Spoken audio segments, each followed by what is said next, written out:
नमस्कार साथियों, मैं असगर खान स्वागत करता हूं आप सभी का असगर जी के ऑफिशियल यूट्यूब चैनल पर। साथियों, आज है 28 जनवरी 2026 जो आपकी परीक्षाओं के लिए महत्वपूर्ण प्रश्न हैं।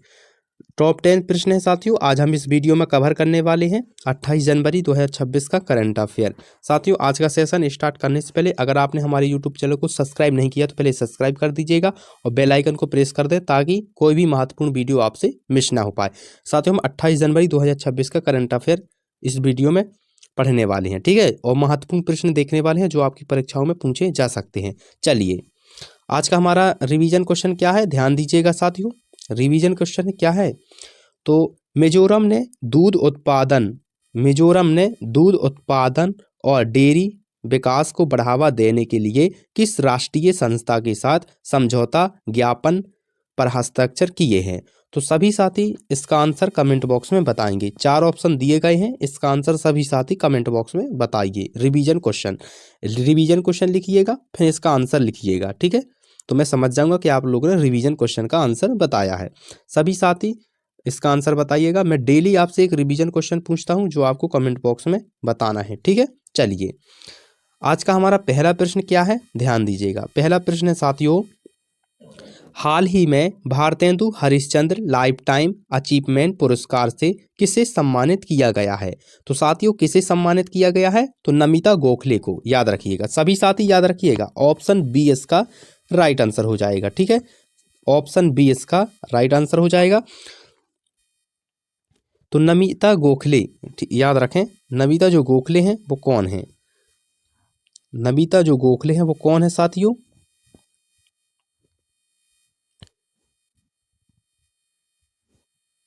रुको एक मिनट।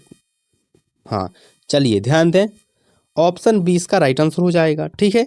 तो नमिता गोखले, प्रसिद्ध लेखिका नमिता गोखले को हिंदी साहित्य और भारतीय संस्कृति चेतना के संरक्षण में दीर्घकालिक योगदान के लिए जाना जाता है और Bharatendu Harishchandra life time achievement पुरस्कार से सम्मानित किया गया है।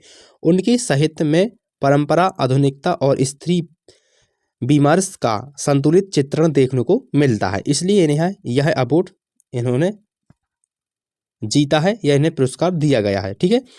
याद रखिएगा, नमिता गोखले ऑप्शन 20 का राइट आंसर हो जाएगा। चलिए, अगला हमारा प्रश्न क्या है, ध्यान दें। विश्व आर्थिक संगठन WEF आंध्र प्रदेश में किस उद्देश्य से चौथी उद्योग क्रांति का केंद्र स्थापित करेगा? तो उभरती तकनीकी और डिजिटल नवाचार को प्रोत्साहन करने के लिए, यानी कि ऑप्शन बी इसका राइट आंसर हो जाएगा, ठीक है।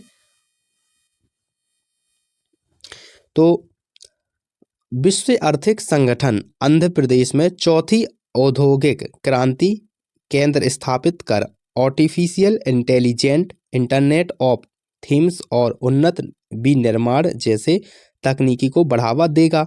इससे राज्य में निवेश और रोजगार के अवसर भी बढ़ेंगे।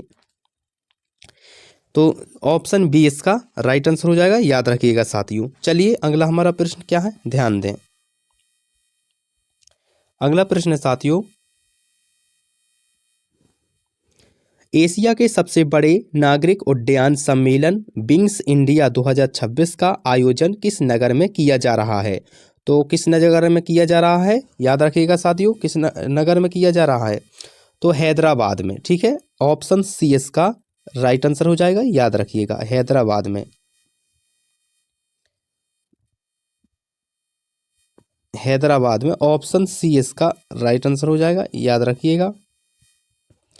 तो अंतर्राष्ट्रीय मंच है, इसका जो आयोजन है हैदराबाद में किया जा रहा है, जहां नीति, तकनीकी और निवेश और नवाचार से जुड़े वैश्विक विशेषज्ञ एकत्रित होकर भारत में विमान भविष्य पर चर्चा करेंगे, ठीक है। ऑप्शन सी इसका राइट आंसर हो जाएगा। चलिए, अगला हमारा प्रश्न क्या है साथियों, ध्यान दें। अगला हमारा प्रश्न है साथियों, हाल ही में एशियाई ओलंपिक परिषद DCA के अध्यक्ष के रूप में किसे चुना गया? तो किसे चुना गया? तो शेख ओजान को, ठीक है, याद रखिएगा, शेख ओजान को चुना गया है। ऑप्शन बी इसका राइट आंसर हो जाएगा, ठीक है। ऑप्शन बी इसका राइट आंसर हो जाएगा, याद रखिएगा, ठीक है। शेख औजान को। तो शेख औजान के एशियाई ओलंपिक परिषद के अध्यक्ष चुने जाने से एशिया में खेल प्रशासन को नई दिशा मिलने की उम्मीद है। उनका नेतृत्व क्षेत्रीय खेल संघों के समन्वय, एथलीट विकास और ओलंपिक मूल्यों को मजबूत करने में सहायक माना जा रहा है। ऑप्शन बी इसका राइट आंसर हो जाएगा। चलिए अगला हमारा प्रश्न क्या है साथियों, ऑपरेशन मैंगाबुरु नामक एंटी माओवादी काउंटर इंसर्जेंसी अभियान किस राज्य से संचालित किया गया है? तो झारखंड से, यानी कि ऑप्शन सी इसका राइट आंसर हो जाएगा, याद रखिएगा ऑप्शन सी झारखंड। तो साथियों ऑपरेशन मैंगाबुरु झारखंड में माओवादी गतिविधियों पर नियंत्रण के उद्देश्य से चलाया गया है। इसकी जो विशेषता है यह सुरक्षा अभियान तथा इस अभियान के तहत सुरक्षा बलों ने समन्वित रणनीति अपनाकर उग्रवादी प्रभावित क्षेत्रों को कानून व्यवस्थाओं को मजबूत करना और स्थानीय नागरिकों की सुरक्षा सुनिश्चित करने पर जोर दिया गया है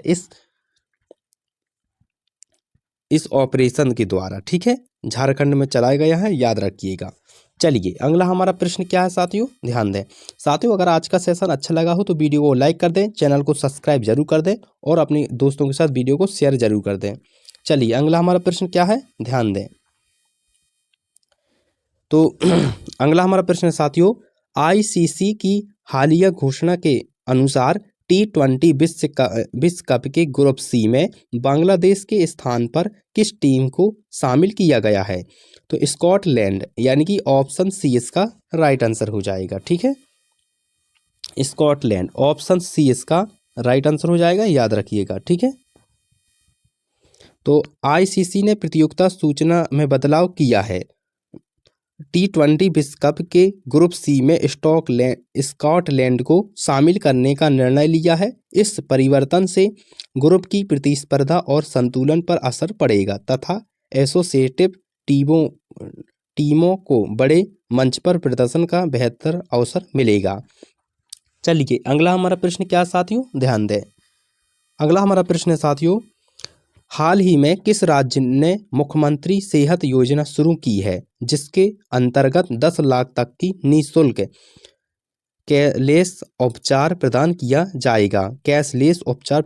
जाएगा? तो पंजाब ने, यानी कि ऑप्शन सी इसका राइट आंसर हो जाएगा। ठीक है, ऑप्शन सी इसका राइट आंसर हो जाएगा, याद रखिएगा।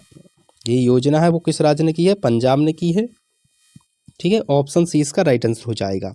तो पंजाब सरकार की मुख्यमंत्री सेहत योजना का उद्देश्य राज्य के नागरिकों को महंगे इलाज से राहत देना है। इस योजना के तहत पात्र परिवारों को सरकारी व सूचीबद्ध निजी अस्पतालों में 10 लाख तक का कैशलेस स्वास्थ्य उपचार उपलब्ध कराएगा, जिससे सार्वभौमिक स्वास्थ्य सुरक्षा को मजबूती मिलेगी। एक राज्य में उभरती हुई एक सही दिशा राज्य के सभी नागरिकों के लिए महत्वपूर्ण है। चलिए अगला हमारा प्रश्न क्या है, ध्यान दें। हाल ही में किस व्यक्ति को सर्वोच्च शांतिकालीन वीरता सम्मान अशोक चक्र से सम्मानित किया गया? तो साथियों जो हाल ही में किया गया वो किसे किया गया है? तो बहुत ही सिंपल आंसर है, याद रखिएगा, शुभांशु शुक्ला जी को, यानी कि ऑप्शन बी इसका राइट आंसर हो जाएगा, याद रखिएगा। ठीक है, ऑप्शन बी, शुभांशु शुक्ला जो अभी अंतरिक्ष में गए थे। ठीक है, याद रखिएगा, ऑप्शन बी इसका राइट आंसर हो जाएगा। कौन सा सम्मान दिया गया है? शांतिकालीन, यानी कि सर्वोच्च शांतिकालीन यानी अशोक चक्र से सम्मानित किया गया है। ठीक है, तो शुभांशु शुक्ला को अशोक चक्र प्रदान किया जाना है। उनकी अवधारणा वीरता, कर्तव्यनिष्ठता और राष्ट्र के प्रति आदुतिता साहस का प्रतीक है। यह सम्मान शांतिकालीन में किए गए सर्वोच्च पराक्रम के लिए दिया जाता है और सुरक्षा बलों के मनोबल को सुदृढ़ करता है। ऑप्शन बी इसका राइट आंसर हो जाएगा। चलिए अगला हमारा प्रश्न क्या है, ध्यान दें। हाल ही में किस भारतीय बैडमिंटन खिलाड़ी ने अपने करियर में 50 जीत दर्ज कर इतिहास रचा है? तो पीवी सिंधु ने, जो हमारी भारतीय खिलाड़ी हैं पीवी सिंधु, यानी कि ऑप्शन बी इसका राइट आंसर हो जाएगा। ठीक है, पीवी सिंधु। तो पीवी सिंधु 500 अंतर्राष्ट्रीय मुकाबले जीतने वाली पहली भारतीय शटलर बन गई हैं। यह उपलब्धि उनकी निरंतरता, अनुशासन, दृढ़ संकल्प और विश्व स्तर पर भारतीय बैडमिंटन की बढ़ती ताकत को दर्शाती है, जिससे आने वाली पीढ़ियों को प्रेरणा मिलेगी। ऑप्शन 20 इसका राइट आंसर हो जाएगा। ठीक है, चलिए अगला हमारा प्रश्न क्या है, लास्ट प्रश्न है, ध्यान दें। 10,000 से अधिक बोडो कलाकारों द्वारा एक साथ बगरुम्बा नृत्य का भाव दर्शन भारत के किस राज्य में किया जाता है। साथियों, एक ये नृत्य है बगरुम्बा, एक नृत्य है, वो भारत के किस राज्य में किया जाता है, तो असम में, यानी कि ऑप्शन सी इसका राइट आंसर हो जाएगा। ठीक है, बगरुम्बा जो नृत्य है वो असम में किया जाता है, याद रखिएगा। बगरुम्बा नृत्य बोडो जनजाति की प्रमुख संस्कृति पहचान है। असम में 10,000 से अधिक बोडो कलाकारों द्वारा इसका समूह प्रदर्शन राज्य की जनजाति विरासत, संस्कृति, एकता और लोक कला को राष्ट्रीय स्तरीय स्तर पर प्रस्तुत करने का महत्वपूर्ण प्रयास माना जा रहा है।